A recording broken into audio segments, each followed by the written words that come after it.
Hello, I am Candace Hamilton, the Executive Director of the West Virginia Chapter, American Academy of Pediatrics.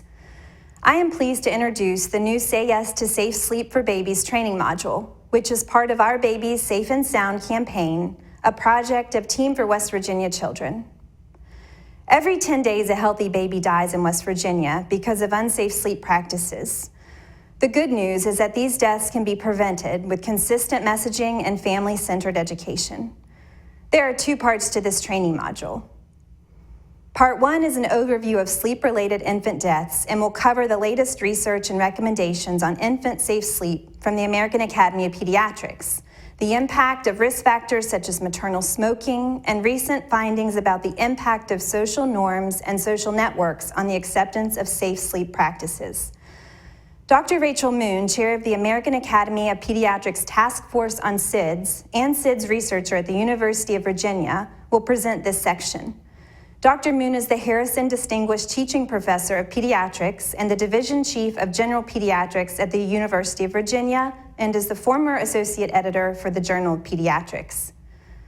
Dr. Suzanne Broheim will present Part 2 of the module, which will cover the Campaign with Conversations approach, a family-centered model which integrates promotion of safe sleep and issues such as breastfeeding. Participants will learn how to shift from telling recommendations to becoming an information resource and partner in problem solving with families.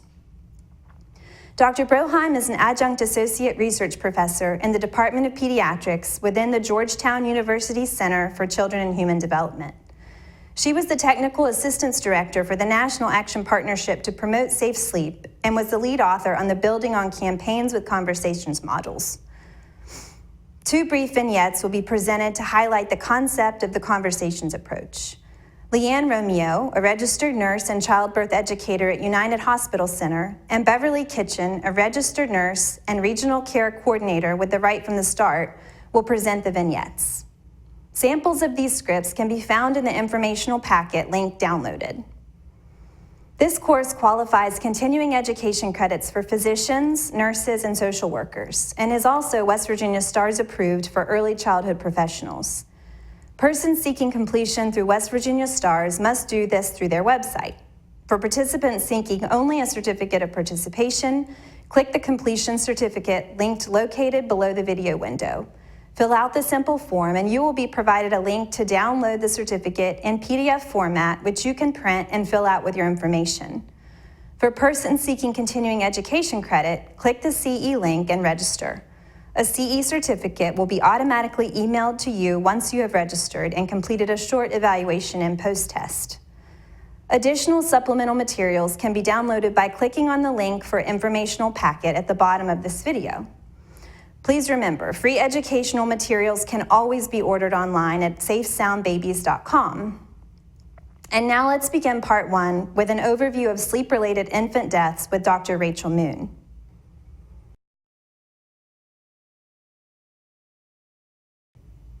Hi, I'm Rachel Moon. I'm a professor of pediatrics at the University of Virginia School of Medicine, and I'm chair of the American Academy of Pediatrics Task Force on SIDS. And today, I'm going to be talking about sudden and unexpected infant deaths.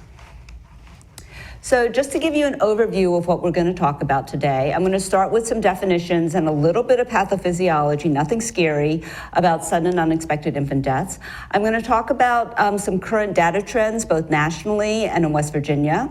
I'm going to talk about the role of social networks and norms in decision-making, and then I'm going to end by talking about how we can incorporate these social networks and norms in our public health strategies.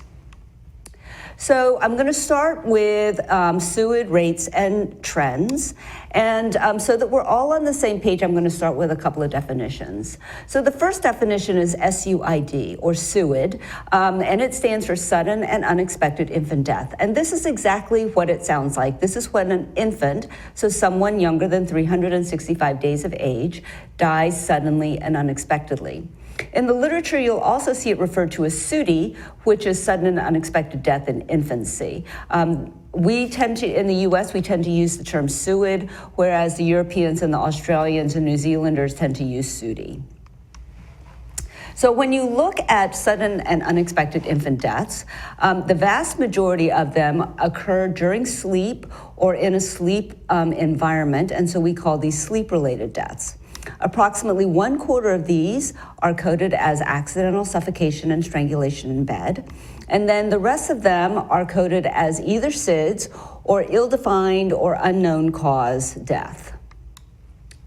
If you look at the trends of SUID deaths by cause over the last 20 or 30 years, you can see that the orange line in the middle, the SIDS line, has dramatically declined. But you'll also notice that the unknown cause line, which is the green line, and the accidental suffocation and strangulation in bed line, which is the purple line, have both risen over the past 20 years, such that the combined rate for all SUIDs, which is the blue line up at top, really has not changed much for the past 20 or 30 years. So the other thing to think about is are the racial and ethnic disparities. So this graph shows those trends, and as you can see, they've been pretty flat over the last 20 or 30 years, and you can see at the top the race ethnicity that has the highest risk or the highest prevalence are the American Indian Alaska Natives, closely followed by the non-Hispanic blacks. Non-Hispanic whites are the orange line kind of in the middle, and then underneath that are the Hispanics, and then the Asian Pacific Islanders. So you can see that the non-Hispanic blacks and the American Indian Alaska Natives, their rates are at least double that of the other racial and ethnic groups. So what's happening in West Virginia? In your packet, you should have pretty detailed recent information about what's going on in West Virginia with regards to these deaths. But we do know that more than 30 deaths are occurring every year in West Virginia. And the most common risk factors that we see in these deaths are hazardous bedding, mothers smoking, having smoked during pregnancy, prematurity, that the baby was found on either the stomach or the side, and bed sharing. Those are the most common risk factors that we see in West Virginia.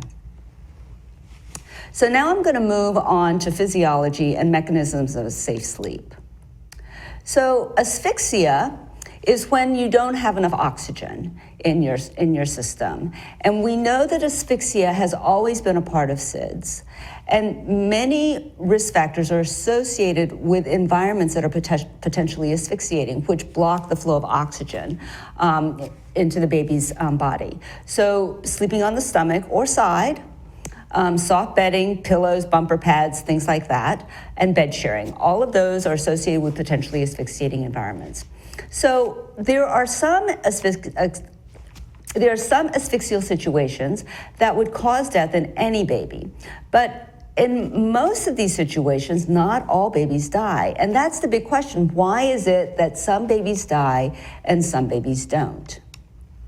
The triple risk model tells us that there are three components to the mechanism. First is a vulnerable baby, and this baby is vulnerable because there's a brainstem dysfunction or some gene polymorphism, and a polymorphism is a slight change in the gene. It's not a mutation, but it's a different way of how it's expressed. And those impact the baby and make the baby vulnerable largely because they create an arousal defect. So these babies cannot wake up. They cannot arouse, and they do not arouse appropriately when they're in a situation where they're not getting enough oxygen. And then you take this vulnerable baby and you put it through a critical developmental period. And we know that the highest risk of SIDS is between 2 and 4 months, and for accidental suffocation is between 1 and 4 months. So these deaths occur at this period of time during this critical developmental period, and we know that 90% of these deaths occur before 6 months. And then you have this vulnerable baby going through this critical developmental period, and then you stress the baby with an outside stressor. And that could be sleep position, either the prone position or the side position, smoke exposure, soft bedding, bed sharing, all of these are outside stressors. And when you have all three of them together, then there's this confluence and this perfect storm that results in death of the baby. The other way to look at this is the interplay between genetics and environment. And you can look at this for almost any disease that's out there. I like to use the example of cardiac disease in an adult. So if somebody has a heart attack, what has gone on before that? So at one end of the spectrum, you have somebody who it's all just genetics. So they have no risk factors at all. So this would be the marathoner who dropped dead of a heart attack. And it always makes the news because it's so rare and so stunning. And everybody says, oh my gosh, that person did everything right. He ate well and healthfully, he exercised, he didn't smoke, he only drank once a week. He did everything right. And for that person, it was all genetics.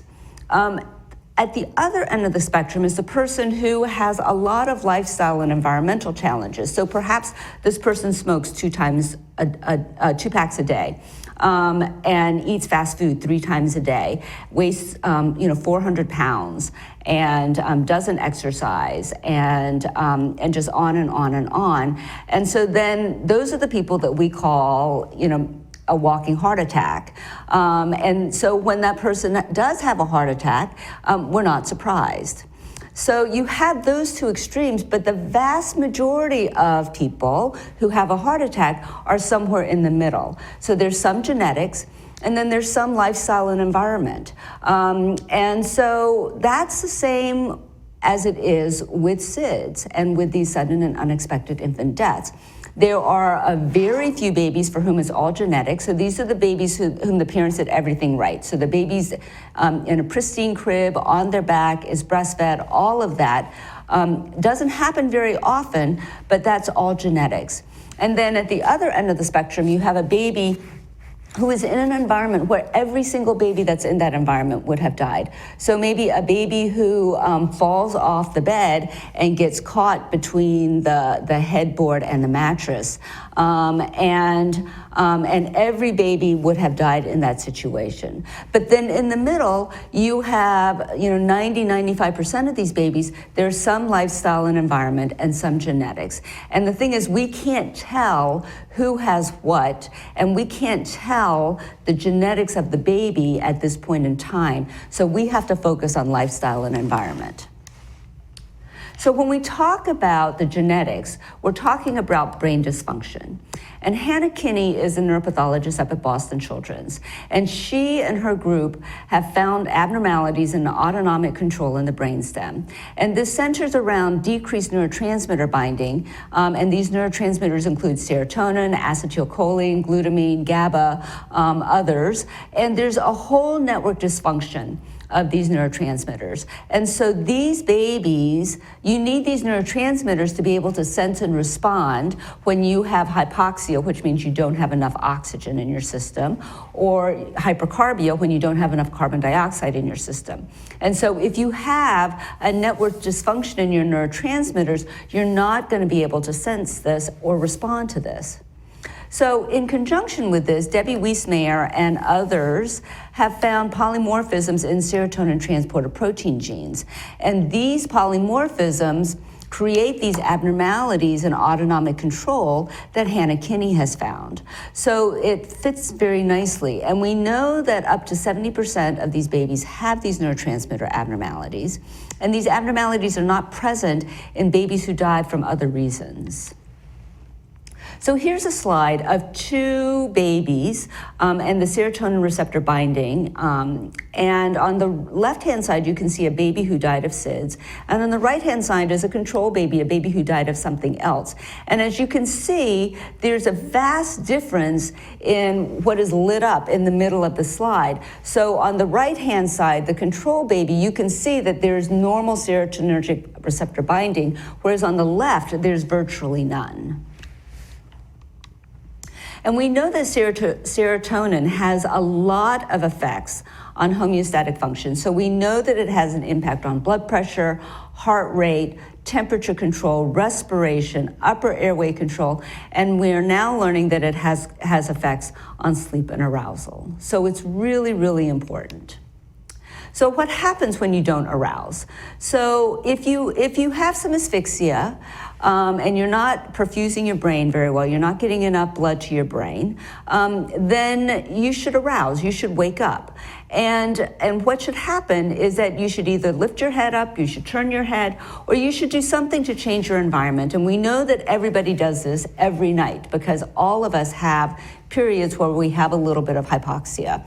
And what will happen usually is that you'll kick off the covers, or you'll change position, or you'll sigh, or you'll yawn, or you'll do something like that, and then your oxygen level will go back up. So if you don't arouse and you don't lift your head, you don't turn your head, then you continue to become more hypoxic, and this just leads to this continuing these continuing steps where you then develop bradycardia and gasping, and then you die. So for the non-vulnerable baby, the baby who doesn't have an arousal defect, there's a balance between protection and risk. And if you tip too far on the risk side, then you tip into the disease category. And for this instance, what we're talking about when we talk about disease is we're talking about sudden and unexpected infant death, because there is no way that you can see what the disease is before the actual death happens. So for the non-vulnerable baby, there is a balance.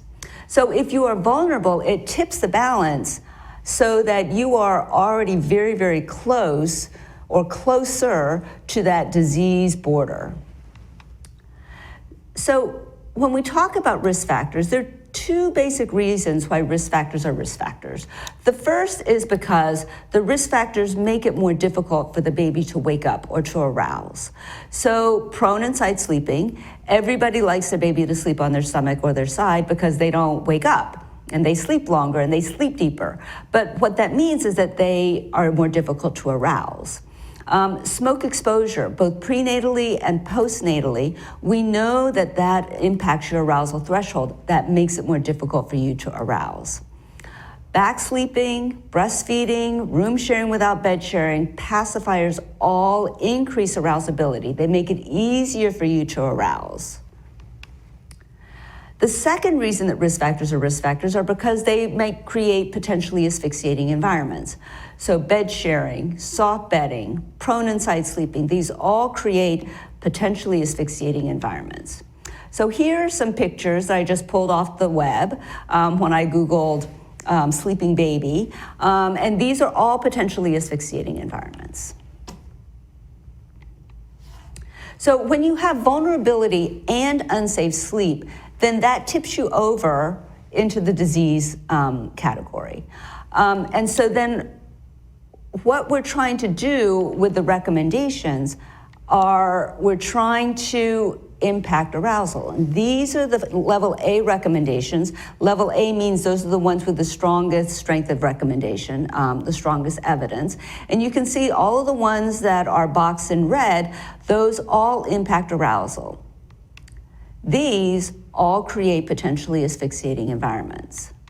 So what we're trying to do with safe sleep is we're trying to tip the balance. We're trying to tip the balance, particularly for these vulnerable babies, back into being healthy and away from disease.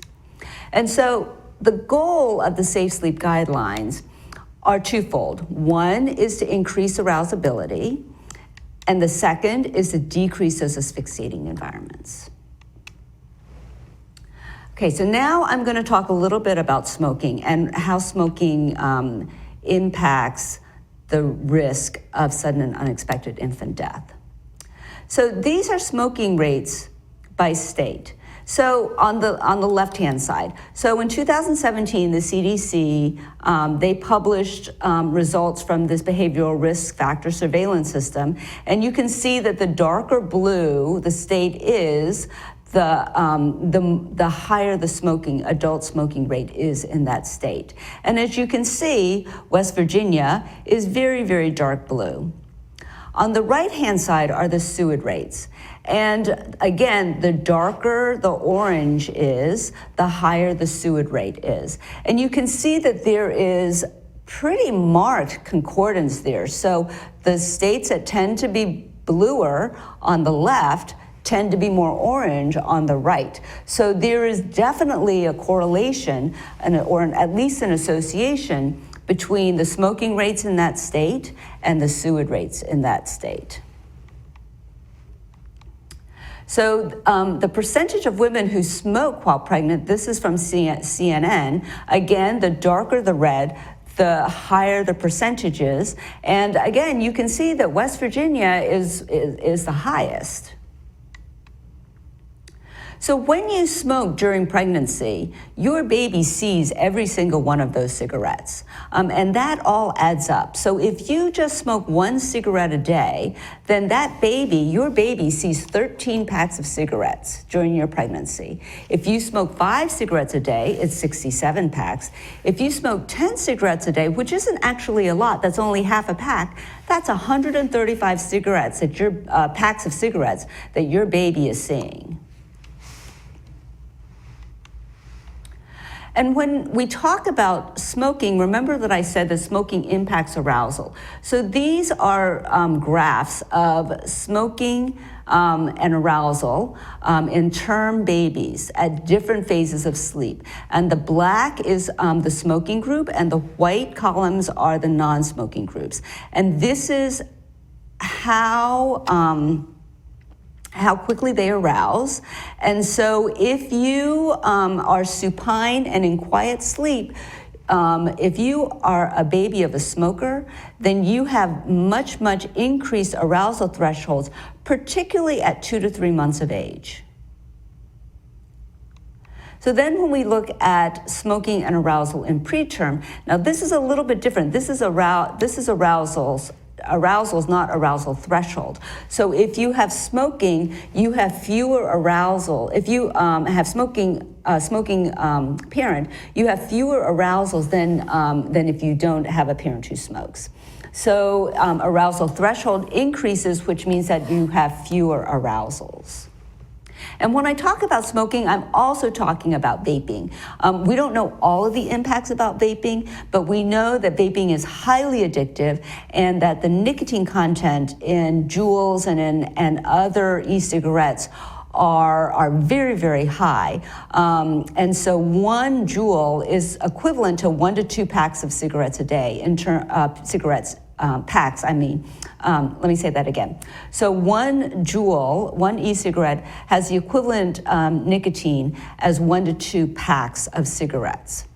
And when we look at the impacts of maternal smoking on the fetus, there are lots, not only from the nicotine, but also from the carbon monoxide.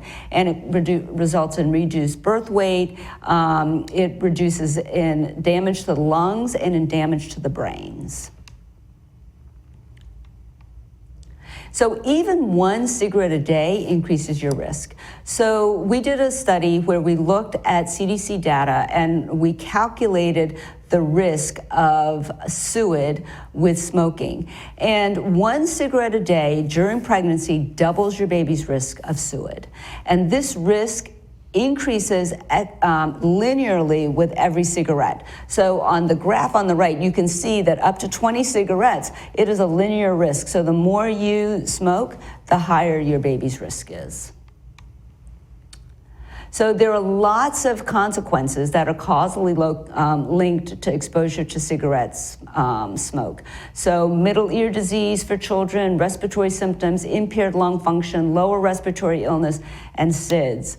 And 22% of SUID can be attributed to smoking. So if people stop smoking during pregnancy and after the babies were born, then 22% fewer babies would die.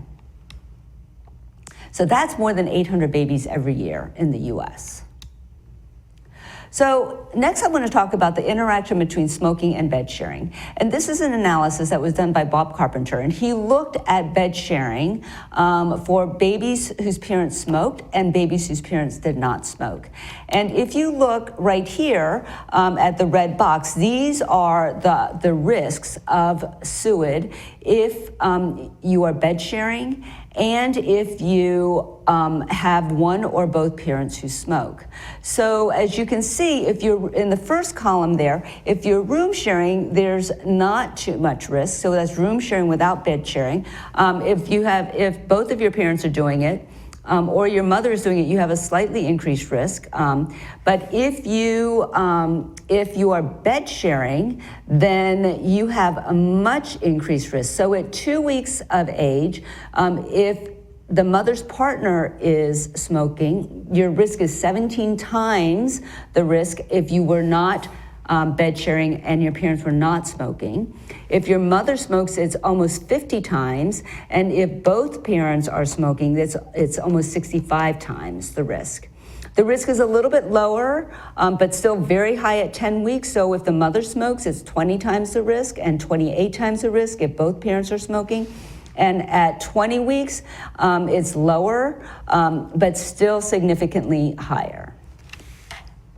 And if you look at this box at the 2-week period, if you're bed sharing and smoking, that is a really terrible, terrible combination. And also look at the very bottom where it says inestimably large. That means if the mother is an illegal drug user and you are bed sharing at 2 weeks, your risk of SUID is so high they can't even calculate it.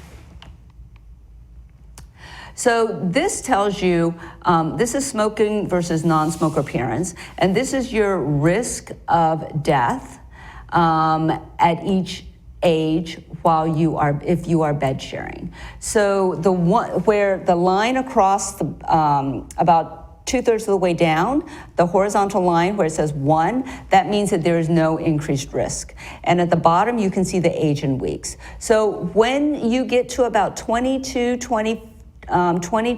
weeks of life, if neither parent smokes and you are bed sharing, then you are at about the same risk as if you were not bed sharing. If both of your parents smoke, you never get to that no risk level. So you can see the boxes where I pointed out where at 20 to 22 weeks, if neither parent smoke, you get to the same risk as if you were not bed sharing, but you never get to that risk even if you draw that curve out if your parents are smoking. Okay, now changing gears again, I'm going to now talk about social networks and social norms. So what are social networks? The social networks are not just Facebook, Snapchat, Instagram, things like that. The social network, your social network, are the people that you can communicate with every single day. So your family, your friends, your peers, the people that you go to when you need help, the people that you get support from. And we know that there are a lot of behaviors that are not scientifically based. We know that people don't necessarily change their behaviors just because a new study came out about that. So it's not entirely based on scientific information. What is very, very important in terms of behaviors is what other people are telling you and what you perceive to be what you should do. And much of this can be non-factual. So, and this is true for everything, but this is particularly true for infant sleep practices. So social norms are the rules of the group, so that tell you what the things are and what values you should have, what attitudes you should have, and what behaviors you should have. So if it's a descriptive norm, it is what you perceive to be normal or prevalent behavior. So this is, so if you have a high school student in your home and he wants to go to the party, and he says, well, Mom, everybody's going, that is a descriptive norm. An injunctive norm is what you perceive to be acceptable, what you think other people think that you should do. So you are most likely to do what you perceive to be normal and acceptable behavior so that people don't judge you and you're not stigmatized. And your social norms are influenced by your social networks because those social networks have people in them, and those people have attitudes and norms, and you perceive those norms to be what you should do. So why do we care? We care because social norms and social networks, if they are contrary to what we are recommending, if they are telling people that you shouldn't do that, then that's a major barrier. And in order for us to be able to better improve and better target our educational messages, we have to understand these norms and these networks. So we did an analysis of social network types for 402 mothers of young infants.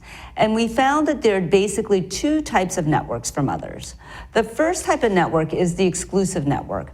And this is the network where it's all relatives. So if you look at this little schematic here, the black circle in the middle is the mother. And she's the center of the social network. And she's in social network parlance, you would call her the ego. And then the people around her are the members of her network. And you can see that all of them are squares, which means that they are relatives or kin. And you can see that they're all connected by these thick black lines. And those are the tie strengths. So that's how well those people know each other and how much they communicate with each other. So you can see that this mother is surrounded by all of these people who are relatives, and all of these relatives know each other. And so they're all talking to each other all the time. The other kind of network is the expansive network. So again, the mother is the black circle, kind of towards the left in the middle. And you can see that some of the people in her network are squares, and so those are relatives, and some are circles, and those are non-relatives. You can also see that some of those lines are thick and black, so those are very strong ties. Others are less black or thinner. And those are weaker ties. So those are people that she's not as close to, or she hasn't known for as long, or she doesn't talk to as often, but they are still in her network. So what's interesting is that exclusive networks, mothers who have exclusive network types are more likely to be younger mothers who have older network members. So these are the mothers, the young mothers, whose network members are their older relatives. So her mother, her aunt, her older cousin, her mother-in-law, her godmother, her father. These mothers tend not to be married, and they are more likely to be African American. Mothers who have expansive networks are more likely to be older mothers with people in their network that are about the same age as them. So these are peers, friends, co-workers, people like that. These mothers tend to be married, they tend to be more educated and have higher income levels, and they are more likely to be Caucasian. So how powerful are these norms? So if the norm in your network is to not put the baby on the back, then you are 88% less likely to put your baby on the back. If the norm within your network is to bed share, you are more than 3 times more likely to bed share. If the norm in your network is to use soft bedding, you are more than 4 times more likely to use soft bedding. So this is an example. These are social networks of a bunch of mothers, and each little cluster is a social network for a single mother. And these mothers over here are mothers who put their babies on their back last night for sleeping.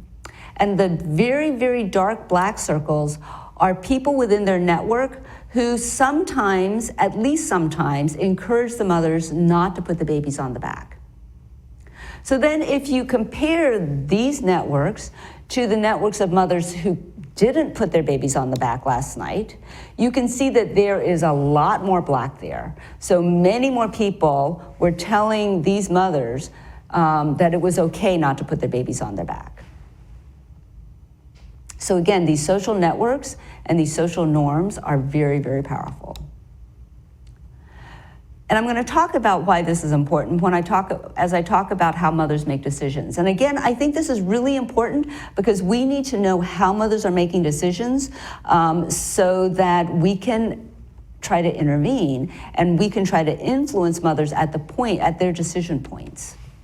So the first thing that mothers do is that they crowdsource information. So for those of you who are not hip to the lingo and are old like me, crowdsourcing may not be a familiar term to you. So basically, crowdsourcing means you ask everybody that you know, and you look for, you source your information from a crowd.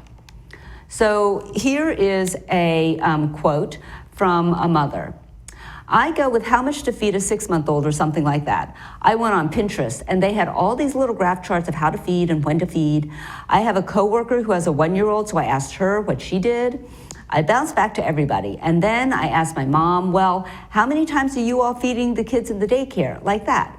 And then I got my final answer when I went to the doctor this Friday. So it's like kind of, you know, I'll take everything from everywhere.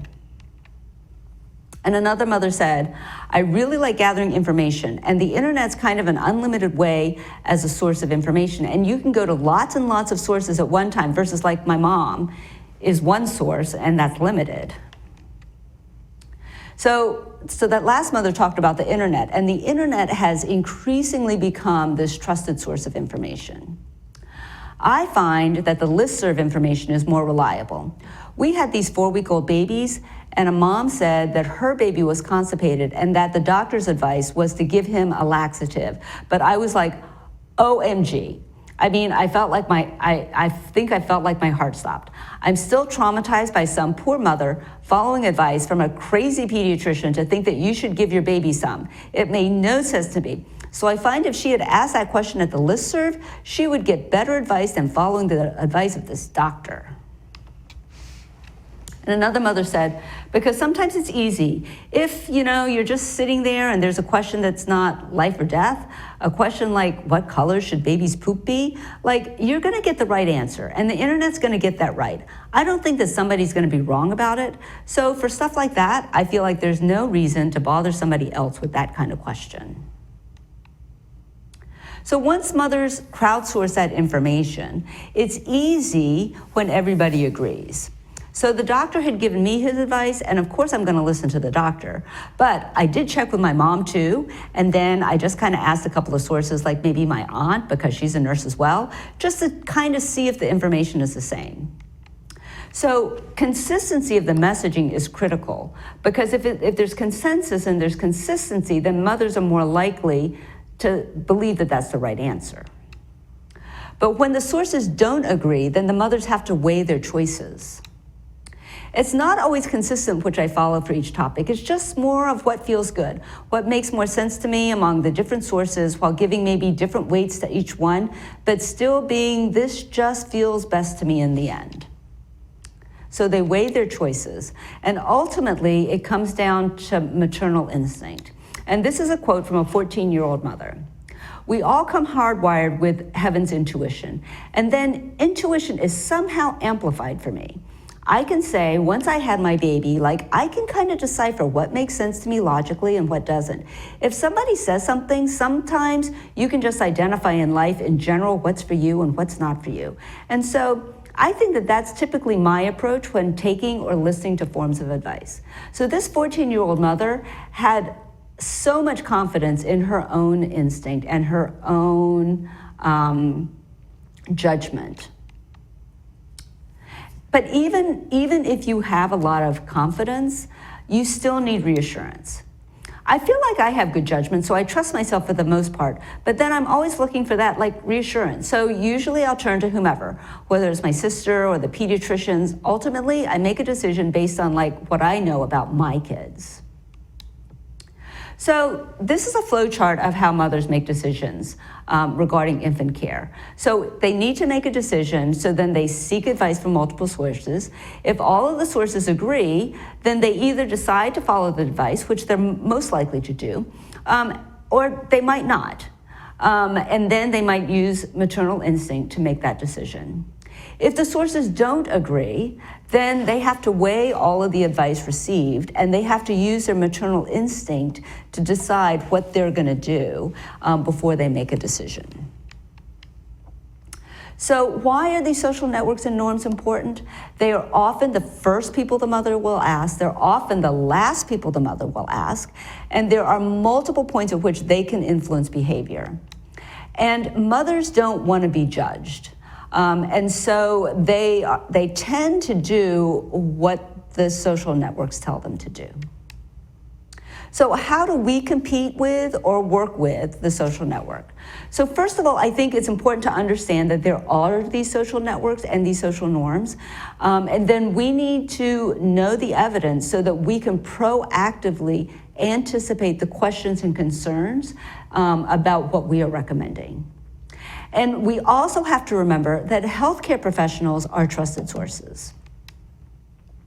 So this is a graph from Forbes magazine from last year. This is the rating of America's most trusted and least trusted professions. So you can see that medical professionals, so nurses and doctors, are very, very high in terms of trust level. So they are at the top of the trusted professions. And then you'll see towards the bottom, I always chuckle to see that the only one that is lower than car salespeople, actually the same, are members of Congress. So again, healthcare professionals are trusted sources of safe sleep information specifically. But if you look at this schematic on the right, you can see that almost half of caregivers didn't receive the correct advice about safe sleep practices from their healthcare professionals. And we know that caregivers who receive correct advice were less likely to place their babies on their stomach or side. So again, there are all of these points. The little starbursts are all of the points at which we can influence behavior. So these are all places where we can talk to the mother or the father and hope to influence their decision making. The other thing that's really important to know is that you may only need one champion in your social network. So we know that with regards to breastfeeding, that breastfeeding moms were able to go against formula feeding norms in their network if they had one strong champion. And particularly if that champion was their partner, then they felt very comfortable going against those norms. And then I recently found out that my husband's side didn't either. They were all formula fed, so this was new to both families. It's almost like a culture shock. And I was skeptical about it at first because my boob's a little A cup. So I was like, I'm gonna try, but I doubt I'll be successful. But my husband was very supportive. And this woman whom we're quoting here, she breastfed her baby for a year. So how can we change the norm? So again, norms are perceptions. They are not necessarily reality. So there's this perception, and you have probably heard this if you have high school students in your home or you've worked with high school students. There is this perception that all high school students drink. And that's not the truth. And so one high school, they actually did an ad campaign within the school to try to decrease student drinking. So they put up posters with the fact that few high school students drink. So they put up these posters that said 4 out of 5 Panthers do not drink alcohol. Join the club. So they're clearly trying to change norms here. Photo contests are a way to help to change the norm because they enhance the perception that everybody is doing it. They enhance those descriptive norms. So so October is SIDS Awareness Month, and the NIH and the CDC have had this hashtag Safe Sleep Snap Challenge, where you can upload pictures of babies that are in safe sleep environments. And many communities have done this, and this is a really nice way of, number one, enhancing this perception that everyone is doing it, and number two, developing and creating a repository of pictures where babies are sleeping safely so that, again, it becomes the norm. I don't know how many of you have been to Petrified Forest National Park, but they did this very interesting social experiment. They had a problem because people were stealing the petrified wood. And it was actually becoming a really big problem. So they decided that they were going to put signs asking people not to take the wood. And they decided to try out 2 different signs, and this and the social scientists decided to study what happened after they put up these 2 signs. So the first sign was this one: your heritage is being vandalized every day by theft losses of petrified wood of 14 tons a year, mostly one small piece at a time. And then the second sign was something that was simple, that just said, please don't remove the petrified wood from in the park in order to preserve the natural state of the petrified forest. So which one do you think is more likely to result in fewer thefts of wood? If you guessed this one, then that was wrong, because around that sign there was almost 5 times increased theft.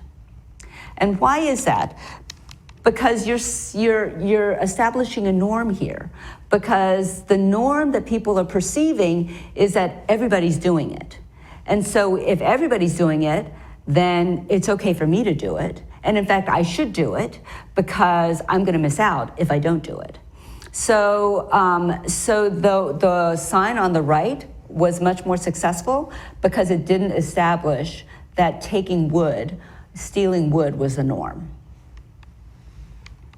Another example is this electric company in the Washington, D.C. area, Pepco. And what they do now is they send out report cards to customers. And they compare your home with efficient homes and with similar homes. And you clearly want to be in the blue, but many people obviously are not, and they're in the gray. And so they give you this report card so you can see what other people are doing, and you can compare yourself. And if you are doing worse than the efficient homes, then you should be doing better. And they've actually shown that this does work. So what they've shown is that that if you are in the similar homes category, you will increase your efficiency by 8.6%. But what if you are that blue house, that your home, and what if you're more efficient than everybody else? So what they found was that if they sent out these report cards, the people who were in the most efficient homes, they actually decreased efficiency by almost 6%. But then they discovered that there was this little trick to keep those people in the most efficient homes equally as efficient. So what they did was, it was a smiley face. And that smiley face gave these people approval, and they showed appreciation that these people were doing a good job, and they acknowledged that, and that was enough to keep those people doing a good job. And you may think that this seems a little crazy, but one of my colleagues who's my age is taking piano lessons, and I was telling her about this experiment, and I said, that's crazy. And she said, no, it's not. One time my piano teacher came, and at the end of my piano lesson, she gave me a little sticker with a smiley face on it, and ever since then, I have been working to get that sticker, and I practice so much harder because I want that sticker. And I feel so good every time I get that sticker because it means that she likes me.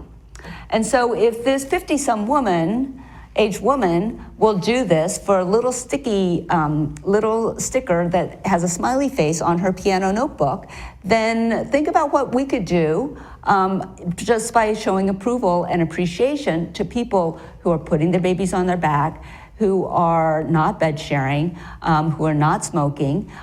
We could keep those people on that path. The other thing that's really important is that you have to give them tips on how to succeed. So if you just tell them to do it, then one can quickly become overwhelmed. So you need to give them, so if you tell me that my electricity use is terrible, then I don't know the first thing to do to try to improve that. And so they give tips. So turn out the lights when they're not needed. Improve the shading for your windows. So if you give them some concrete tips on how to do it, then that's another way to help them succeed. So when we think about the social norms, do we need to think about how we talk to people? So here's a slide that you probably have all seen, and it shows how as the rate of back sleeping has gone up, the rates of SIDS have gone down. But there is this plateau in both of them. And so many times what we'll hear is, despite everything that we've been doing, 25% of babies still don't sleep on their back. What is the problem? And we're all woe is me about this. But maybe the way that we want to say this, especially if we're talking to families, if we want to take advantage of social norms, wow, I'd be interested in knowing why your baby is sleeping on the stomach. You know, because most parents I work with now, they're sleeping their babies on their back. So I'd be interested to know what your reasoning for that was. And then you also want to make sure that you're appreciating the parents and you're giving them that smiley face if they are putting the babies on their back. You also want to speak out. So if you see displays or commercials or advertisements that have unsafe sleep environments, you want to speak out. So this is a Twitter exchange between Charlie's Kids and Keurig. Apparently, I did not see the commercial, but apparently Keurig had a commercial that had a baby in an unsafe sleep environment. And so Charlie's Kids called them out on that on Twitter. And Keurig replied back, at Charlie's Kids, we really appreciate your feedback, and we recently revised our TV ad, which can be seen here. Another example of this is this textbook, Avery's Diseases of the Newborn. And this is the foremost neonatology textbook for doctors. And as you can see here, the photo is of a baby that is sleeping in an unsafe sleep environment.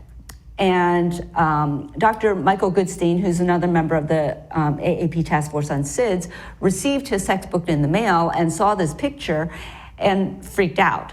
And so he called the publisher, and the publisher said, sorry, no can do. The book's already been published, it's too late. Sorry, not a problem. They didn't see it as a problem because this was an artistic photo, and it was not meant to portray a real sleep environment. And so Mike actually emailed some of us on the task force, and we decided that we would try to mobilize people. And so we asked pediatricians who were on the committee for injury prevention, violence, and poison prevention, and child death review. And then we actually contacted our SIDS colleagues, research colleagues all over the world. And this publisher was flooded with letters and emails and phone calls about this book. And so they changed the cover of the book. And for those who had already received a hardback cover of the book, they actually provided a new cover that was on an adhesive back that they could remove the backing and easily paste over the cover of the book. So speaking out does help, and it also does change the norms, because clearly people will respond either consciously or unconsciously to these pictures. So in conclusion, I just want to mention again that what the goals of the Safe Sleep Guidelines are. They're to increase arousability and to decrease those asphyxiating environments. Smoking is a hugely important risk factor. 22% of SUIDs are attributed to smoking, and smoking plus bed sharing is bad news. And remember that even one cigarette a day during pregnancy doubles your risk of SIDS. Social networks and norms are powerful forces. These are where mothers get their information, and this is where mothers get their ideas for what they're supposed to do. Mothers seek information from multiple sources, so you want to be one of those sources, and you want to anticipate what other sources are telling her so that you can correct any misperceptions or misinformation that she's been getting. You want to find those safe sleep champions within the social network and use them to begin to change the norms. And finally, you want to use the norms to help you sell the message, because what we do every single day is a sales job. We are selling safe sleep. And so you want to give parents ideas for how to succeed, and you want to make sure that you're giving them positive feedback and encouragement. And so you want to always use that smiley face. Thank you for your attention, and thank you for keeping babies safe and sound. Dr. Suzanne Broheim will now present part 2 of the module, which will cover the Campaign with Conversations approach, a family-centered model.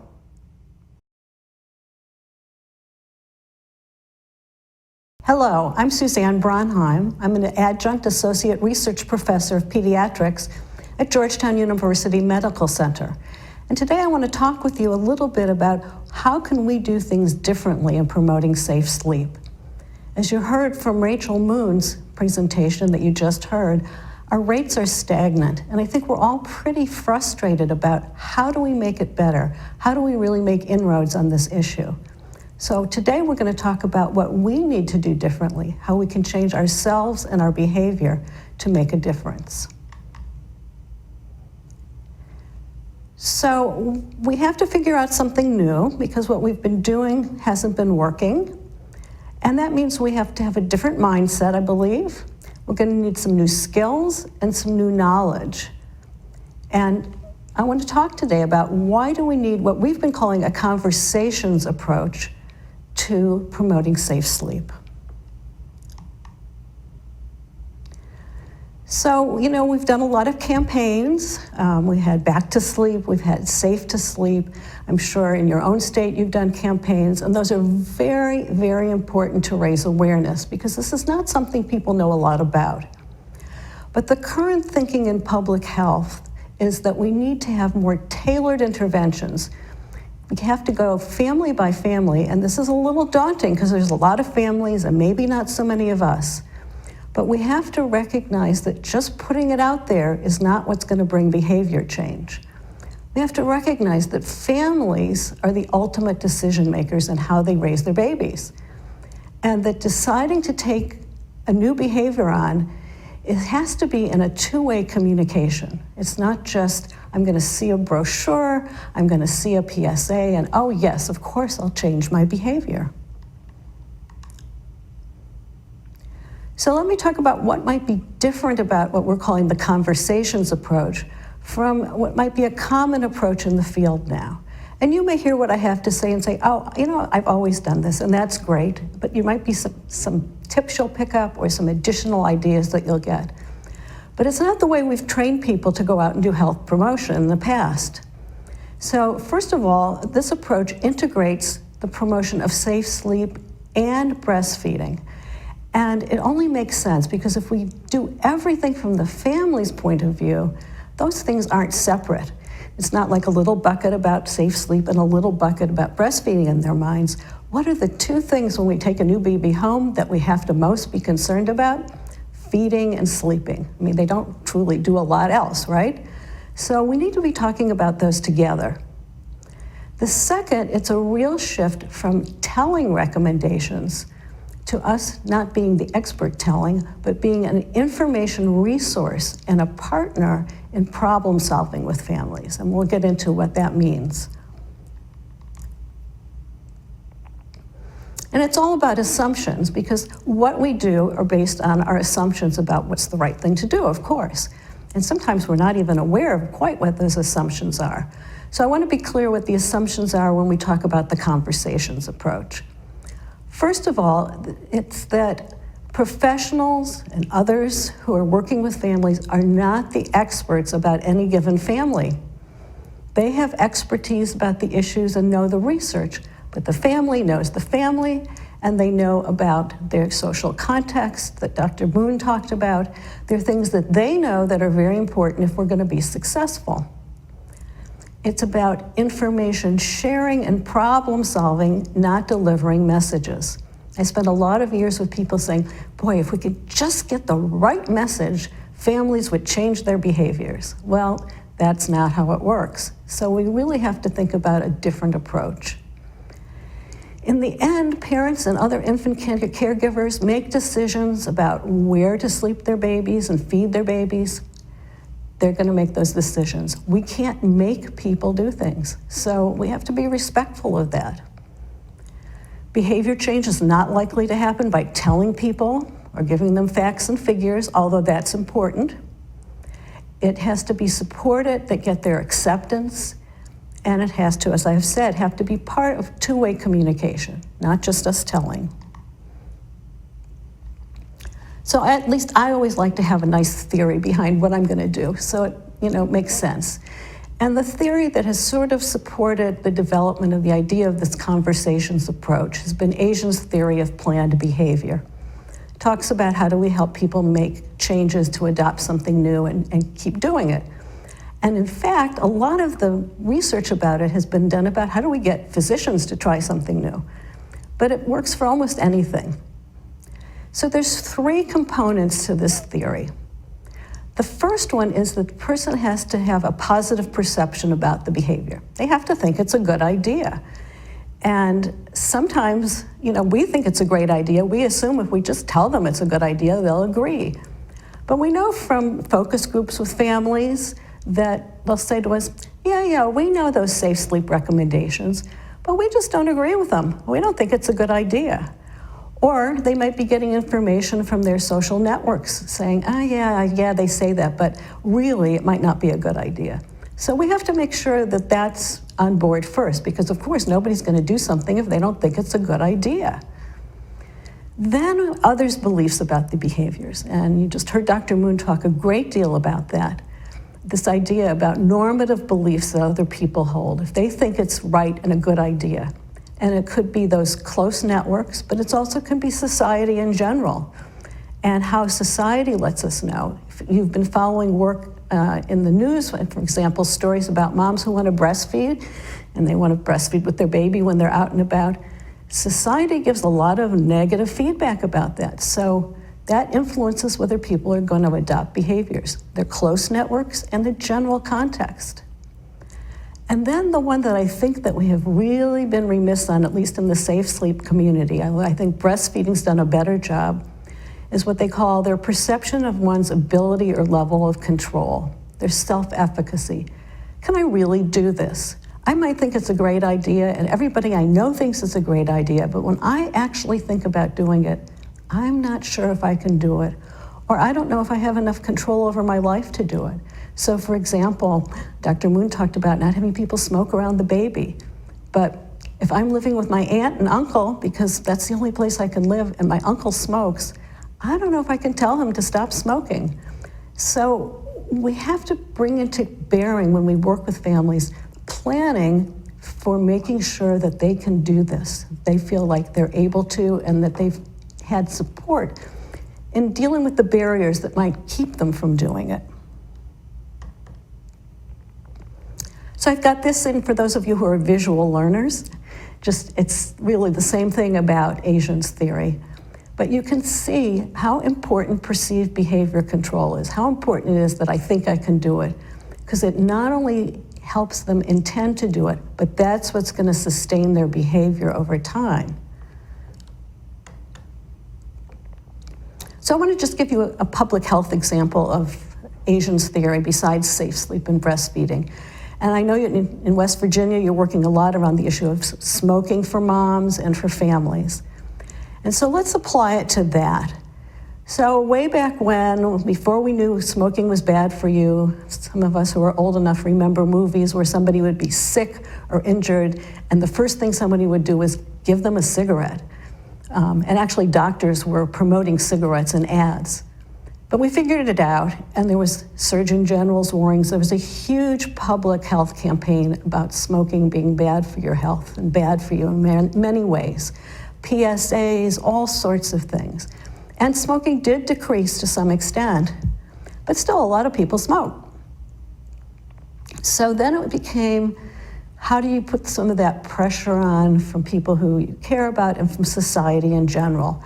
I remember with my kids, they did a lot in schools, and kids would go home and harass their parents if they smoked, but in a good way, I think. And there were other places where people started saying, I don't want that smoke around me. We started having laws. Where I live, you can't smoke in a restaurant or in a shopping mall. At my university, you cannot smoke. So if somebody's still smoking, that makes it a little harder, and it makes them clear to them the idea of smoking cessation is really important. But even that's not enough, because we know stopping smoking is really hard. So we need to then have a plan with them and a way to help them with feeling like they can do it and remove the barriers. So now we have quit lines, smoking cessation programs, medications, other things. Same is true with safe sleep and breastfeeding. And we haven't paid enough attention to what can we do to support families. I mean, I remember when we first talked about back to sleep, we thought, isn't that easy? We just flip the babies over and we save lives. And then after a while it became, oh, it's not so easy. They really don't sleep as well on their back, and parents are tired and sleep deprived. So now what? People say, oh, breastfeeding is natural. That doesn't mean it's easy. So we have to attend to this piece of it as we go ahead and work with families. So one of the things of how do we get people to accept new things, Rogers, who talked, if you've heard of diffusion of innovations, but he's very big in how do you get people to try new things. And it was social marketing that he talked about, because he said, you know, we were very good at marketing toothpaste. We should be able to learn from them about how to market things that we think are for the social good. And what he says is that an innovation has to be communicated among people's social system, and there has to be a two-way communication that leads to diffusion, to the people accepting it. So you think about even the Asian theory for yourself. Let's apply it to, there's a new restaurant in town you heard about, you read about it, and you thought, oh, that sounds good, I think I'll go. And then you talk to a friend about it, and they say, yeah, I tried it, it really wasn't all that. You might not do it. So there has to be some opportunity to talk about things. So when we started thinking about, well, what would we talk about with families in a conversation? What do they need besides the recommendations that we give them? You know, back sleeping, in the crib, nothing in the crib, all those kind of things. What do they need? And what we've heard from families is they really need to know about the whys. Why would we recommend that? You know, we might all know the research, but not everybody does. Some of it doesn't seem like it makes much sense. And also, they need an opportunity to explore their doubts, their reluctance, and their personal barriers to implementing it. So it's not just go do it, but like, let's talk about what would it take? Why would you not want to? Can I give you more information? The other thing that families say is they are not prepared. So when they get faced with any challenges to safe sleep or breastfeeding, and of course sleep deprivation is number one, anybody who's brought home a new baby knows what that's like, they give up on their intentions, even though they said, oh yes, of course, I'm only gonna have the baby on the back.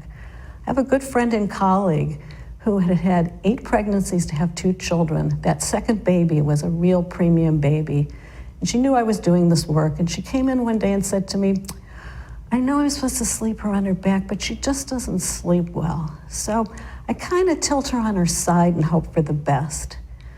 So if people don't have some plan in place for how they're going to handle the impact of these behaviors, we're not going to be successful.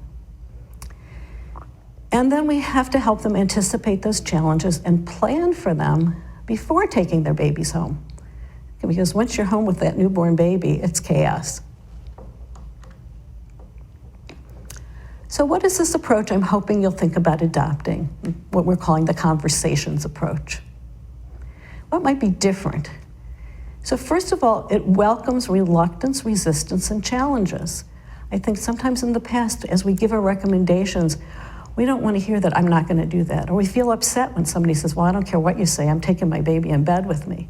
But here we see it as an opportunity to have more conversations, be able to share more information and do some planning with people, and then respecting their decisions.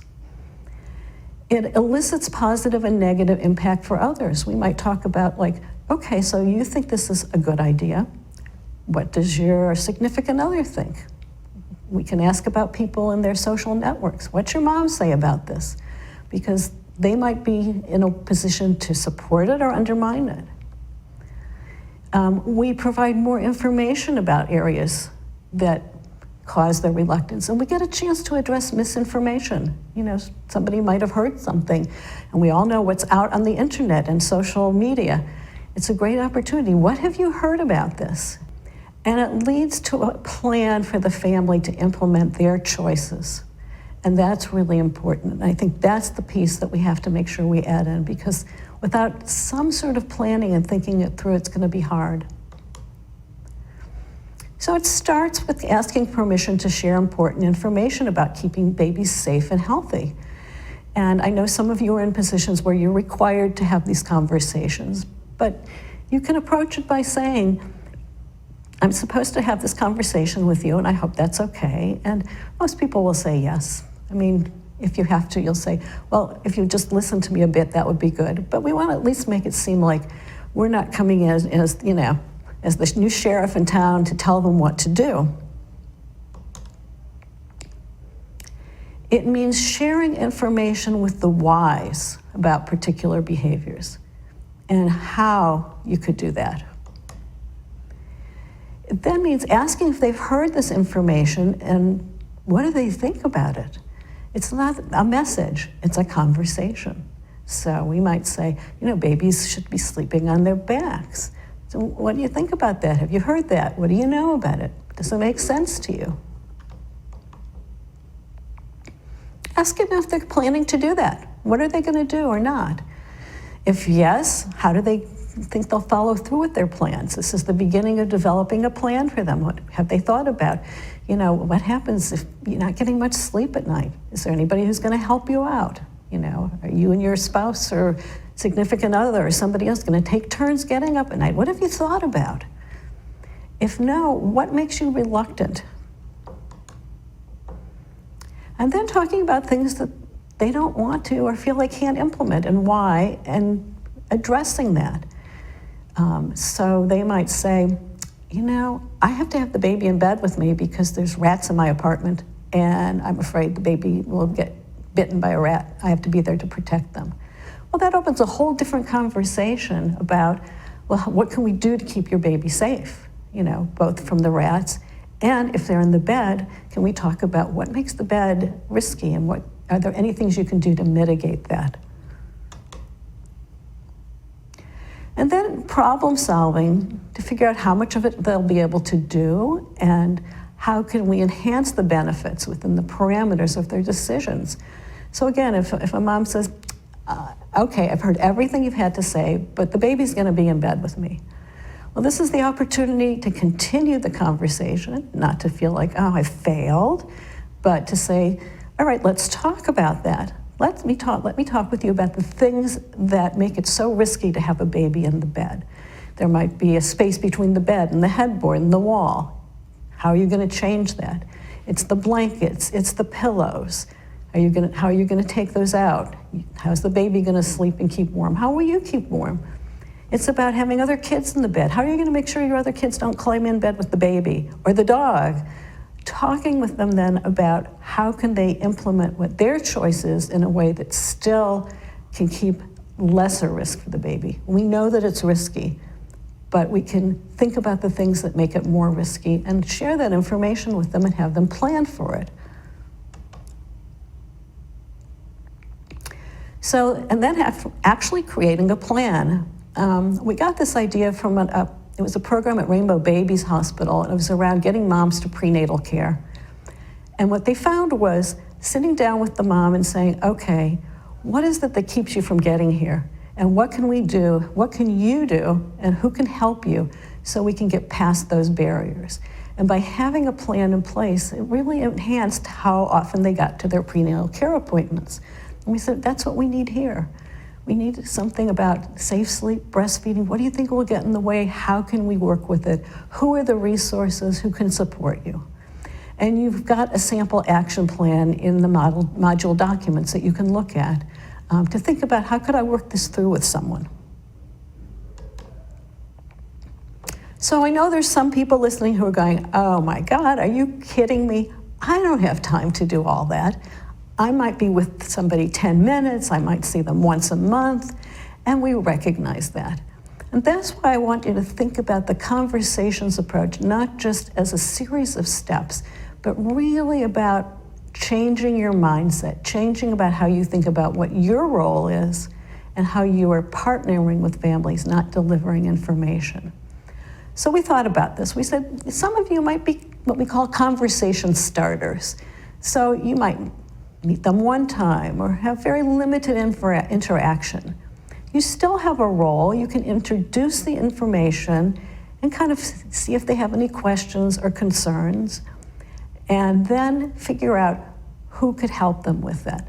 So say to them, for example, well, I see you're not thinking that it's a great idea to breastfeed your baby. You're worried because you have to go back to work. Let me connect you with someone who can help you think about that more and give you more information. So your role is to begin to start the conversation and then do a handoff. Hopefully a warm handoff where you actually connect the person to some real person. But you still have an obligation to help make sure they get someplace that the conversation can continue. Then the people we've called conversation deepeners. So have ongoing interactions, might have limited time with the people or for a specific time, maybe just some prenatal visits. But you can really delve into their reluctance and challenges and give them more information, clear up misconceptions, and help them really think through their decisions in a different way.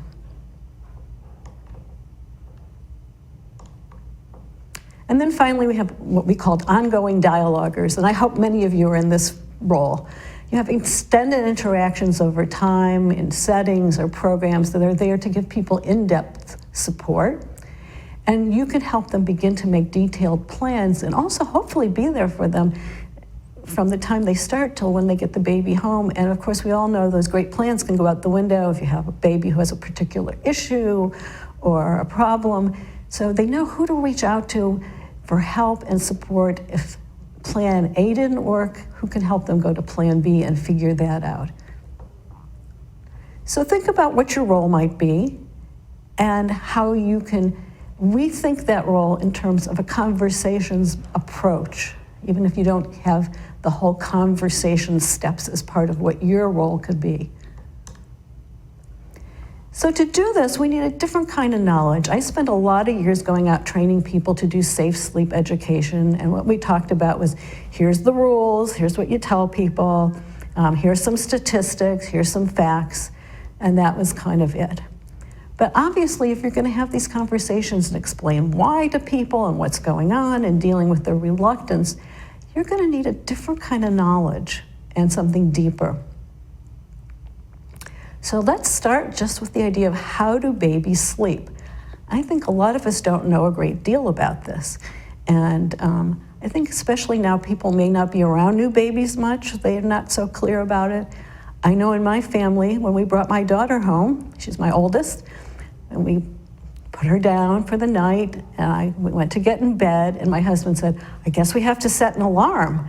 I said, set an alarm? Why? And he said, well, don't we have to feed the baby at night? I said, oh, trust me, we will not need an alarm. And we didn't need an alarm for a long time after that either. But not everybody knows how infants are supposed to sleep. And in fact, there's a whole industry out there now trying to help people understand what's happening with baby sleep and guaranteeing that your baby will sleep the night. So we need to really know the facts about infant sleep. So let's see how much of this you know.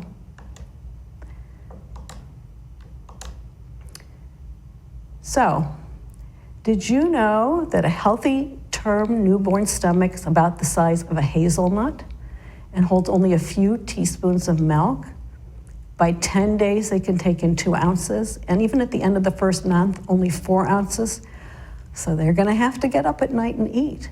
And even those people who try to tell you early on, give them extra or give them a little cereal, they've got little tiny stomachs, and those stomachs can't hold enough to keep them sleeping that long. So they're gonna wake up. So did you know that studies find that babies wake up an average of 1 or more times a night throughout the first year? So when people say, well, train your baby to sleep all night, we're fighting biology. Now, every baby's different, and some babies are great sleepers. My second was a champ, but not all babies are. And the biology tells us that that's just how babies sleep. So even this idea about feed them more and they'll sleep longer, aside from all the other issues it brings on, it may not work because they're not always just getting up because they're hungry once they get past those first couple months. That's just how babies sleep.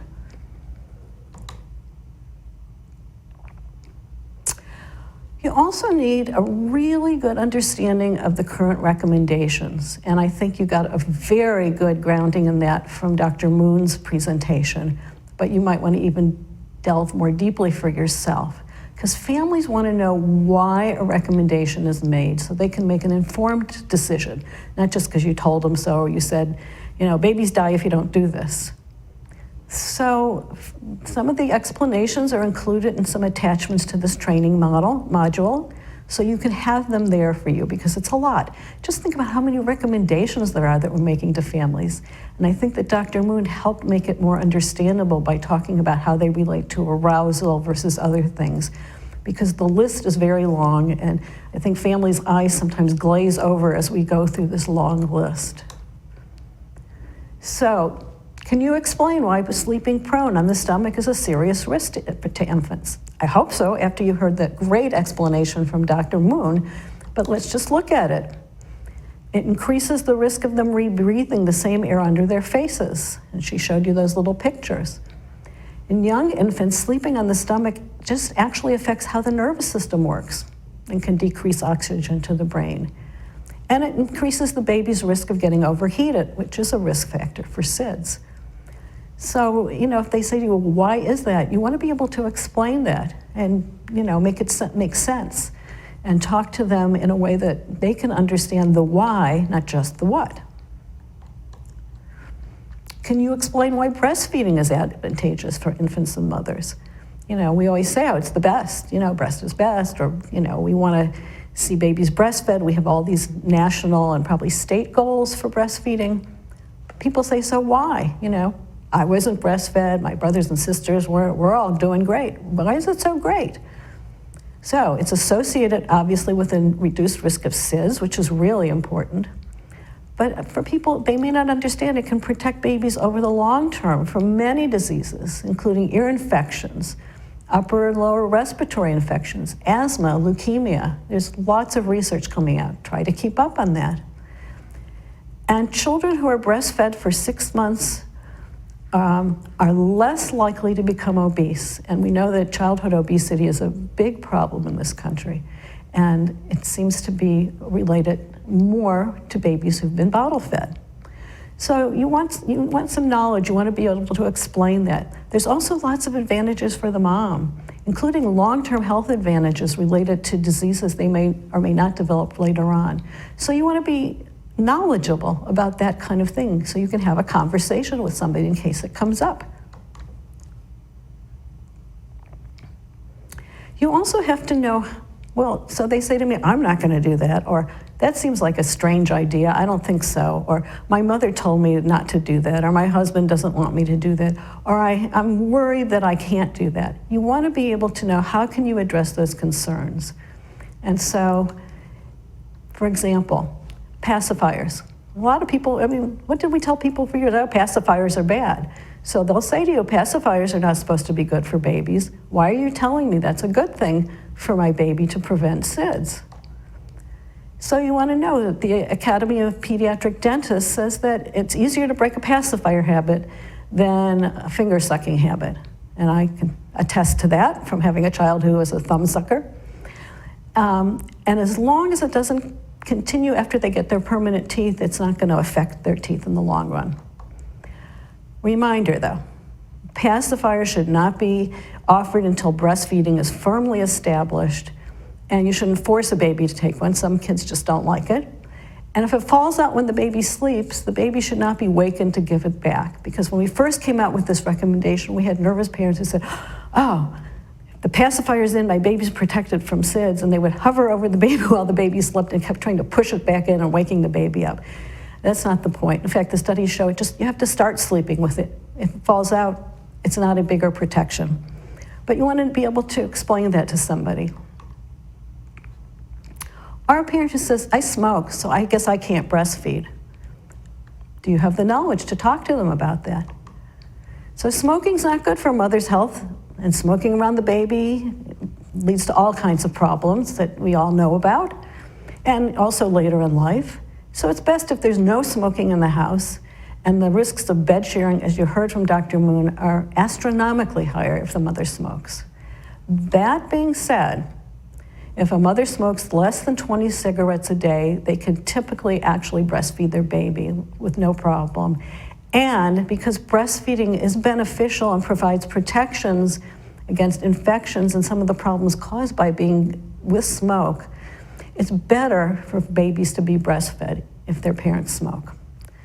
So there's knowledge about that. And you can access that and find that. There's also another set of skills that we need. And you may be very good at these, or you may have to think about some of them. So there's a skill about self-reflection, because remember, we're talking about having to change our own behavior. Sometimes that's not so easy. Sometimes we also will have concerns and reluctance and that sort of thing. So we have to be able to think about that and figure out how to address it, and maybe even talk with our colleagues. We have to know how to respectfully share information, not lecture, but share information, and how to get their opinions and get the conversation going and keeping it going, which is different than health education model. It's a conversation. So let's talk about self-reflection. First thing is, what do you think is your role? So if you think your role is to be an expert, then the conversations approach is going to be a little uncomfortable, and maybe not something you're going to be too excited about doing, and maybe not so successful at doing. Sometimes it's hard to move from the role of being an expert to being a resource of information. So thinking about that, watching yourself as you interact with families and saying, how is my role playing out here? What am I doing? What do I think this is? What do you think about families who do not implement safe sleep and breastfeeding, who don't stop smoking? Do you feel angry at them? Do you feel some condescension of what's wrong with them? Do you look at them and say, well, I understand, given what's going on, why that would happen? But what do you really think and feel about that? Because if you're having a conversation where you're asking people about, oh, why wouldn't you want to do this? You have to know about your own feelings, because that can get conveyed pretty easily in a conversation. So you want to think about that. How do you feel if you learn that a family does not embrace your recommended behaviors? Do you feel like a failure? If your role is that I'm an expert and they should do what I say, and yeah, you could feel like a failure. If you say, I'm sharing information and trying to work together with the family to support their decisions, then you realize that, if you've done your role of supporting and helping them plan and do the best they can, you're not a failure. But a lot of people get very worried, and they feel they'll be censured by colleagues if, oh, I heard she said to the mom it was okay to bed share. Well, you didn't say it was okay to bed share, but the mom said, I'm bed sharing. So you said, let's talk about that. How do we address the risks? What are your plans? It's a very different thing. You have to have a lot of self-confidence sometimes to make a behavior change. Another area of self-reflection that's really important, especially we've heard so much about the racial ethnic disparities in infant deaths, is thinking about unconscious bias. And of course, that seems a little strange, because how can you think about something that you don't know that you have? But there are ways to think about that. Stopping and saying to yourself, am I making any assumptions about how the conversation will go or not go with particular groups of people and based on their beliefs and values and what they do? I've had people say, oh, I don't talk to certain groups about this or that topic because I know they won't do it. No, that's a pretty big bias, and how are we withholding information from people? So think about that. Will that color what you do in your conversations? Do you have biases about how likely the family is to accept or implement your recommendations? And this last one, how much will they understand of the information you plan to share? So sometimes people say, there are people I work with and they're not that educated. I don't think they can understand all of this. Well, then that's our job to figure out how do we convey it in a way that's understandable.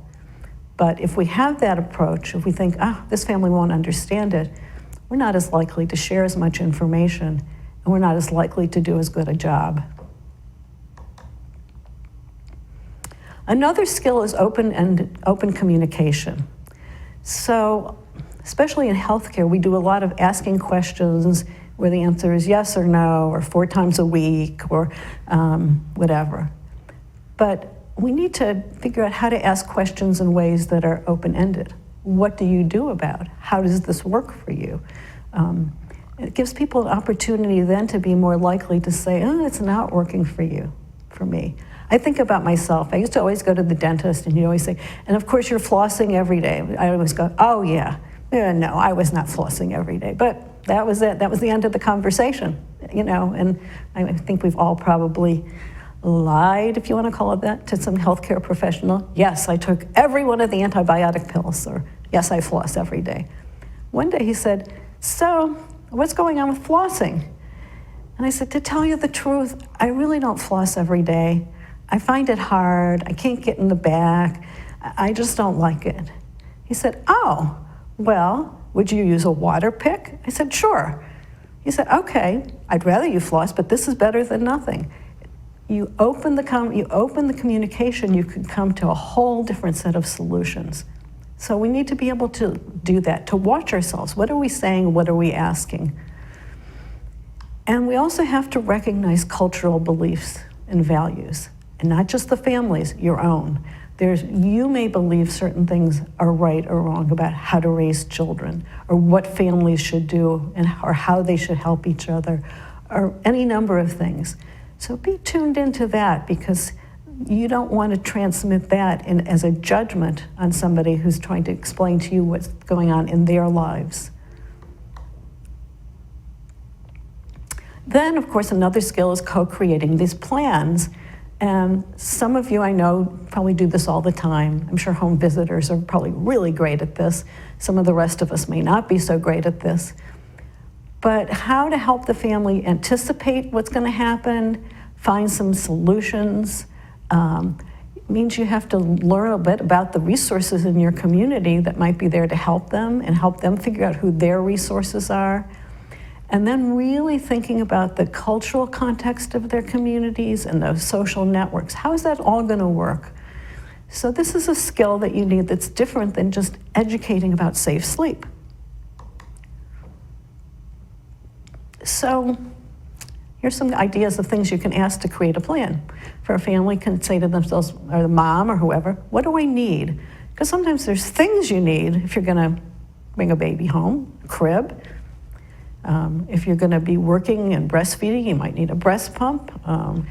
You might need some little blanket sleepers, because you're not going to put the baby in the bed with blankets. What are the things, what things do I need? What am I going to do? How are you going to get ready? You decided what you want to do, how you want to sleep and feed your baby. So how are you going to get ready to do that? What do I need to know? There might be more information. They might need to learn a lot more about breastfeeding if they're going to implement it. They might need to learn about resources. There's all kinds of things. And then the big thing is who can help. Because in a time when we don't have so many extended families, or when everybody's really busy, how do you figure out how to get the support? Your mom may not come and stay with you the first month and let you sleep at night. So how are you going to deal with sleep deprivation is the big one, but even other things. I want to breastfeed, but what if I have a problem? Where do I turn? What if my baby's just screaming all night? What do I do? Who do I talk to? So helping them think about what might be bumps in the road, and beginning to build an idea of who will they turn to, how can they get support, how will that help, and for you to help them with that. So the last piece of this is, just like families need support from each other, we all need support from each other. So the conversations approach can't be just the job of one of us. This is big, and there's a lot of families. It has to be at multiple times, over multiple settings. It could be when they go for their prenatal appointment. It could be when they have a home visitor come. It could be when they go to their Head Start program for their older kid. It could be any number of places. It could be in church. It could be in the mosque. It could be in a local program that they go to every day. We all need to have some skill with this, or be able to get people to someone who does. So we need all of us. And it has to happen not just prenatally, not just in the hospital, because we all know that's not a great place to try and talk to somebody about what they're going to do. They're exhausted and they're excited and they're scared. So we need to work on this before they get there, but we also have to have something after the baby's born. You know, we don't just drop them into the abyss. Okay, take your baby home, you plan to do this, go do it. We need to have some supports in place there. And that could be, again, any number of people, organizations, networks, but we want them involved and want them to know how to support families for safe sleep and breastfeeding and the other things they have to do. So states and communities have a real role in creating integrated systems. And it's a public health issue. So this public health approach to implementing and supporting a conversations approach is not just the work of each person who has a conversation. There really has to be a system that's supporting them. So if nothing else that you walk away from this today, I hope you think about the idea that the conversations approach is not just a bunch of steps. It's a change of our mindset. Because first we have to change our minds before we can influence other people's behavior and change their minds. It's a shift in how we think about our roles and what we do. And it may not always be a comfortable shift, and it may take some time, and it may seem hard, but we really have to do something different because those rates of SIDS are just not going down. And we need to implement breastfeeding to keep babies safe from SIDS and keep them healthy in the long run. So we're gonna have to bite the bullet, really, and change ourselves if we're gonna make this change. So here's this great thing: if you change nothing, nothing will change. We need to change what we're doing and how we're approaching the promotion of safe sleep and breastfeeding for families in West Virginia. And it's so wonderful that all of you are willing to be a part of this and really help our babies be safe and sound for the long term. So we wanted to give you a little taste of what a conversation might look like. Now, I want you to realize these are just snippets. This is not the whole enchilada, as it were, but just to give you a sense, a little bit of how it might go. And the scripts for these are included in your PDF packet, so you can have that and use it in training if you want, or use this. And they show how to integrate a conversations approach with new parents. So we hope that'll be useful to you.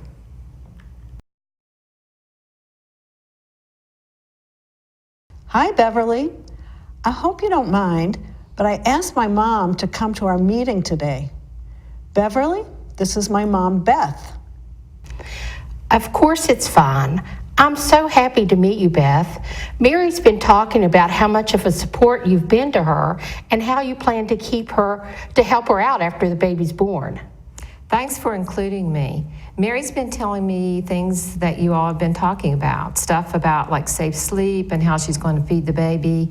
I'm just not so sure I agree with what she has been thinking about, so I just wanted to talk to you about it. I'm so happy to talk about it. It's important that you feel comfortable with these issues since you will be helping Mary with the baby. What are you concerned about?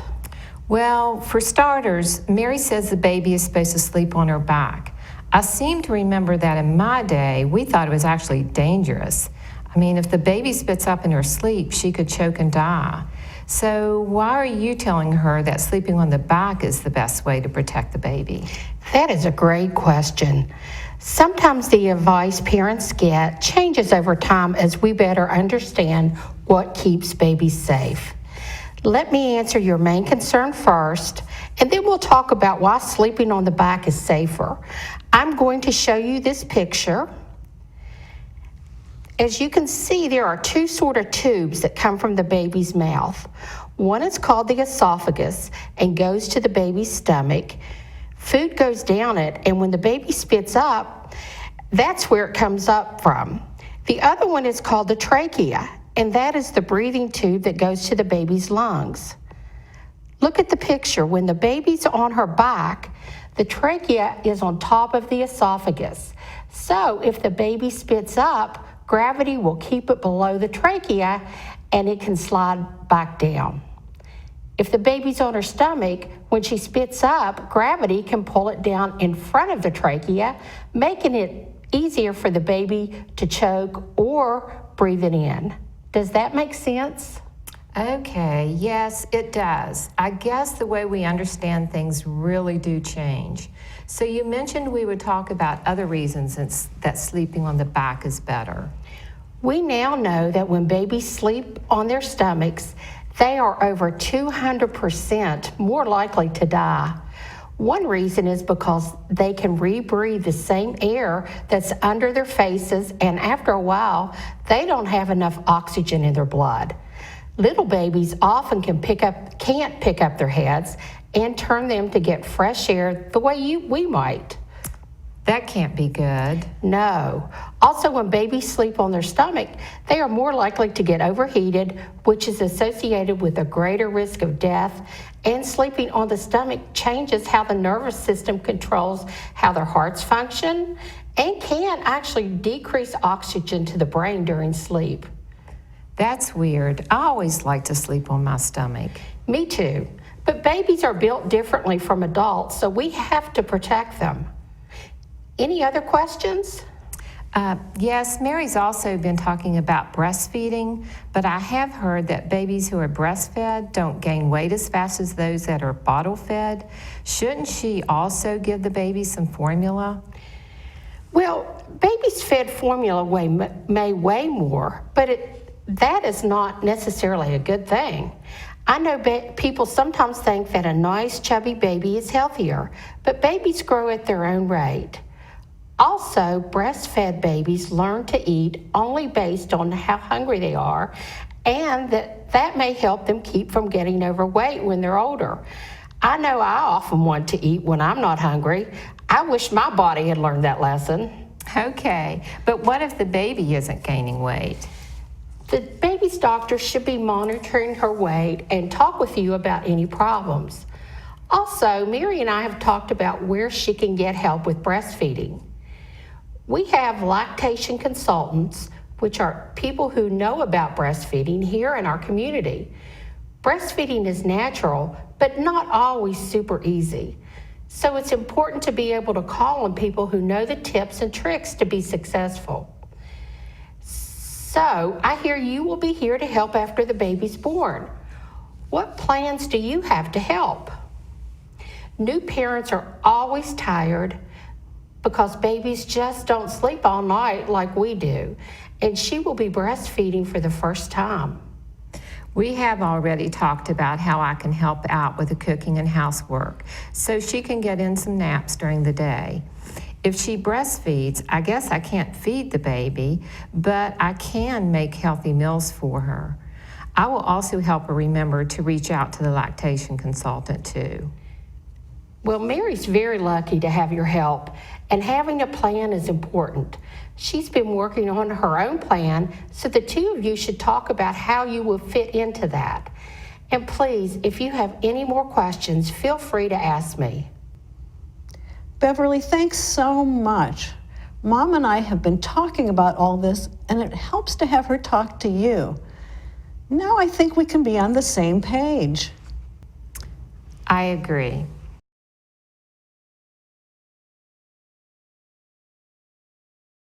Hello, Melissa. My name is Leanne. Come in. It's nice to meet you.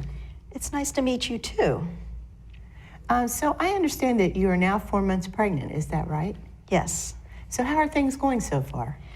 better now. I had a lot of morning sickness, really all day sickness, but I'm feeling much better now. Well, great. That's good to hear. That can be really hard. So is this your first baby? Yes. Well, today, if it's okay, I'd just like to talk to you about the two things that can be the most important when you bring a new baby home. They're sleeping and eating. I've been thinking about it, and my husband and I are worried about not getting much sleep, and we want to know how to get the baby to sleep through the night as soon as possible. I hear you, but actually babies are not really built to sleep through the night for several months. So they need to eat frequently because their stomach is really small, and they don't just wake up because they're hungry. They just aren't ready to sleep through the night for a while. So later on, we can talk about making some plans for you and Dad so that you can actually get more sleep. Wow, I hope we can deal with this. Of course, that is why it's important to think about it now and to plan. But I want to share with you some really important information about keeping your baby safe while he is sleeping. I want you to know what to do to keep your baby safe, okay? Sure. First, it is very important that every time you or anyone who takes care of your baby puts your baby down to sleep, that you put him on his back. He should sleep on a firm surface, nothing soft or fluffy under him. Just a sheet and nothing else in the crib or bassinet. He should never sleep in a car seat, stroller, swing, or bouncer. And no blankets, toys, or bumper pads. It's really important that a baby is not put to sleep on a couch or an adult mattress. Wait, I don't get something. Won't the baby get cold without a blanket? The winters around here are pretty bad. Well, babies only need to be as warm as you would be, so actually having them get overheated is not safe. It can make them more likely to die during their sleep, so no hats at night either. And also, blankets and toys and bumper pads can accidentally cover the baby's face and suffocate them. In the winter, you can use a sleep sack. Let's see, I will add that to the list of things on our plan. I'll tell you how you can find one and be ready for the baby. Okay, you mentioned that the baby shouldn't sleep in an adult bed, but my friend told me that is the best way to get the baby to sleep at night is to take him into bed with her. Well, yes, people do that, but they are taking a risk. The baby should sleep in your room close to you, but the adult bed has a number of problems. First, the pillows and blankets can cover the baby's face and lead to suffocation. Also, now we have those really super soft pillow top mattresses, and if the baby gets face down on one, suffocation can be a problem as well. What we have learned that can be a bigger risk is an adult in the bed rolling over on the baby. So the baby should sleep by himself in a crib to be the safest. At night, when you go to feed the baby, you can bring him into the bed, but then put him back to sleep in his own space to stay safe. I'll have to think about that since me and Jeff really need our sleep. Well, we have time until the baby comes to talk about that. But also another important way to keep your baby safe while sleeping is also important for his health, is how you're going to feed your baby. It is recommended that you breastfeed your baby exclusively for the first 6 months, and that means nothing else to eat or drink except breast milk. And when you breastfeed your baby, he gets exactly the nutrients and vitamins he will need. A bonus is that he gets antibodies, and they will help protect your baby from getting sick. He will also thank you when he gets older because breastfed babies are less likely to be obese. Oh, I don't think so. My friend tried breastfeeding and she said it was really hard and the baby was always hungry. Anyway, I'm pretty small-chested, so I probably can't do it. Well, I'll be honest, breastfeeding can be difficult sometimes, but I think with help you can do it. Let's see if we can get you to meet with one of our breastfeeding experts before the baby is born. And I'll tell you that the size of your breast has nothing to do with how well things will go. Well, we'll see. Maybe I could talk to that person who is an expert before I decide. Well, it has been good talking to you. Next time we meet, I will be happy to answer more questions. So I mentioned making a plan, so by the time the baby gets here, you are ready. One of the first things I think we should do on your plan, if you agree, is to talk to your husband about what we've discussed and to anyone else who may help you with the baby to see what they're thinking. We want everybody to be on the same page. I'll be happy to answer any of their questions also. Second, let's talk about who can help you out when the baby comes. Who might be able to get you some of those little naps or to help you with cooking or cleaning. And finally, I will connect you with the breastfeeding expert if you like. Yeah, I could do that. It makes sense. Talking to the others is a really good idea, especially my mom. She's pretty opinionated, and we have already had some discussions about how I should start taking care of myself when I'm pregnant. She actually kept pushing me to stop working. Okay, great. Looking forward to seeing you the next time. And here is a chart I've started for your plan. You can take a copy of this and we'll just keep working on it. So I want to thank you so much for spending this time and being willing to think about changing your mind, because it's going to be important. The work that you do is so important, and we thank you for helping to keep the babies in West Virginia safe and sound.